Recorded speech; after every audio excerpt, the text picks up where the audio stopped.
Oh my goodness.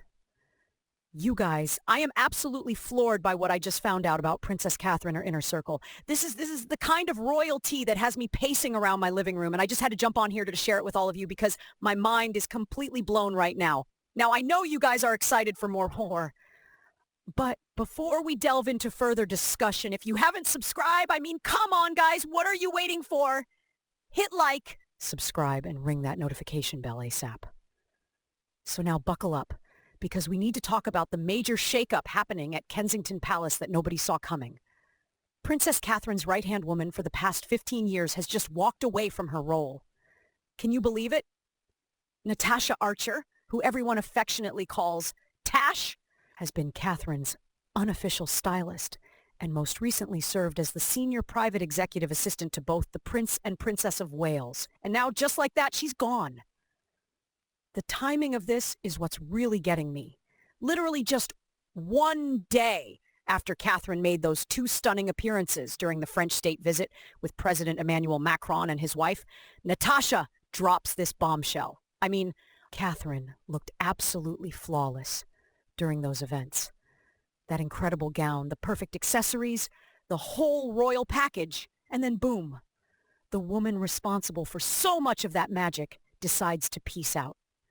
Let's just take a moment to understand who Natasha Archer really is and why this is such a big deal. This woman has been the force behind so many of Catherine's iconic looks. She's the one who transformed Catherine from the pretty girl next door into this global style icon whose fashion choices literally pump about £1 billion into the UK economy every year. That's billion with a B, people. They even have a name for it, the Catherine Middleton effect. Every time Catherine wears something, it sells out within hours.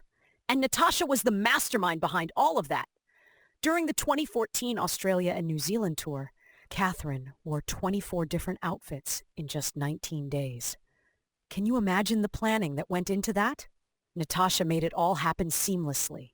She's been championing prestigious British designers like Alexander McQueen and Jenny Packham for years, carefully crafting Catherine's royal image. But it wasn't just about the clothes. Natasha was there for all the major moments in Catherine's royal life. When Prince George was born in 2013, it was Natasha who arrived at the Lindo wing with an outfit and baby seat. She's been part of the Wales family's most intimate and public moments for over a decade. Her dedication went above and beyond the call of duty. Did you know she even accompanied Catherine on a 5-hour hike in Bhutan back in 2016? I get winded walking up the stairs to my apartment, and she's out there trekking through the Himalayas. That's commitment, folks. The official story is that Natasha is leaving on good terms to set up her own private luxury consultancy agency. Kensington Palace released a statement saying she was an invaluable member of the private household and that the Prince and Princess of Wales wished Natasha the very best for the exciting opportunities ahead. All very proper and polite, right? But here's where things get juicy, and why royal watchers like me are raising our eyebrows into our hairlines. Shortly after the announcement, people noticed something strange about Natasha's Instagram account. Throughout her entire time working with Catherine, her account was private, which makes total sense given her position. But when she made it public, eagle-eyed followers made a shocking discovery. Natasha was following several of Meghan Markle's close friends.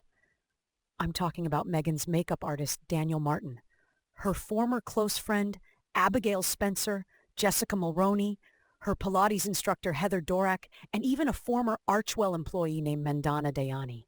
Now, I don't know about you, but that seems like a whole lot of Meghan connections for someone in Catherine's inner circle, especially given all the reported tension between the two royal households. And get this, after word got out about these connections, Natasha reportedly began unfollowing those accounts. I mean, if that doesn't scream, I've been caught, I don't know what does.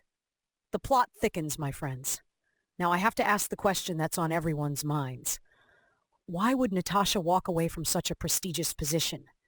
By most accounts, she was on track to become the primary stylist to the Queen consort once William takes the throne.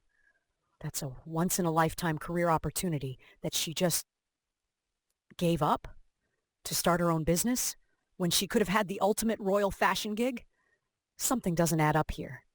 And I'm not the only one who thinks so. The royal rumor mill has been working overtime since this news broke. Was there a falling out?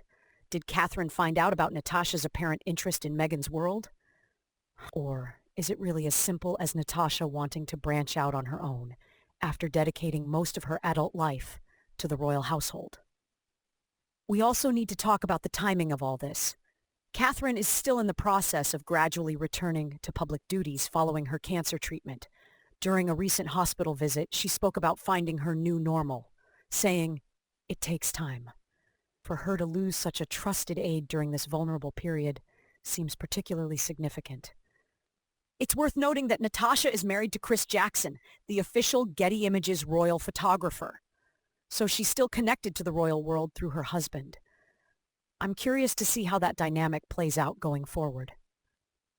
Now, royal fans on social media think they already know who might step into Natasha's shoes. Virginia Chadwick Healy, known as Ginny, could potentially take over as Catherine's confidant and advisor. Apparently, Catherine already knows her, so the transition might be smoother than we think. But let's be real. Filling Natasha's shoes is going to be a monumental task. This is the woman who convinced Prince William to wear a traditional sherwani during their 2019 visit to Pakistan, a move that was widely praised for its cultural sensitivity and respect. She's also been pushing for more sustainable royal fashion, even arranging for Catherine to rent a neon green dress for the 2022 Earth Prize Awards in Boston. She wasn't just picking pretty clothes. She was crafting diplomatic statements and forward-thinking fashion choices. Natasha's service to the royal family was so significant that she was awarded the Royal Victorian Order in 2019. That's not something they hand out like candy at Buckingham Palace. It's a personal gift from the monarch in recognition of distinguished personal service. As a mom of two herself, Natasha likely understood the balance Catherine was trying to strike between royal duties and raising 3 children. That kind of empathy and understanding is invaluable in a role that requires such close personal contact. I keep coming back to those Instagram follows, though. Why would someone so embedded in Catherine's world take such an interest in Meghan's circle? Was she keeping tabs on the competition? Was she genuinely interested in connecting with them? Or is there something more complex at play here? The fact that she quickly unfollowed those accounts once people noticed suggests there might be more to the story than we're being told. In the world of royal politics, social media moves can speak volumes. I have to wonder if this departure is part of a larger reshuffling at Kensington Palace as they prepare for Catherine's full return to public life. Perhaps there's a new direction or strategy being implemented that didn't align with Natasha's vision. Or maybe after 15 years, she simply felt it was time for a change. Whatever the real story is, one thing's for certain. Natasha Archer has played an instrumental role in creating the Princess Catherine we all know today. From the perfect coats, to the stunning gowns, to the accessible high street fashion that made Catherine seem both regal and relatable, Natasha's influence has been immeasurable. So what happens next? Will Catherine's style evolve under new guidance? Will Natasha's luxury consultancy give us commoners a chance to get a taste of that royal styling magic? And most intriguingly, will we ever find out the real reason behind this surprising departure? I'll be watching this story like a hawk, and you know I'll be back with updates as soon as I hear anything. This is the kind of royal drama that fascinates me because it gives us a tiny glimpse behind the palace walls and reminds us that even in the most rarefied circles, workplace dynamics and personal relationships can be just as complicated as they are for the rest of us. What do you think about all this? Do you believe the official story? Or do you think there's more going on behind the scenes? Drop your theories in the comments below.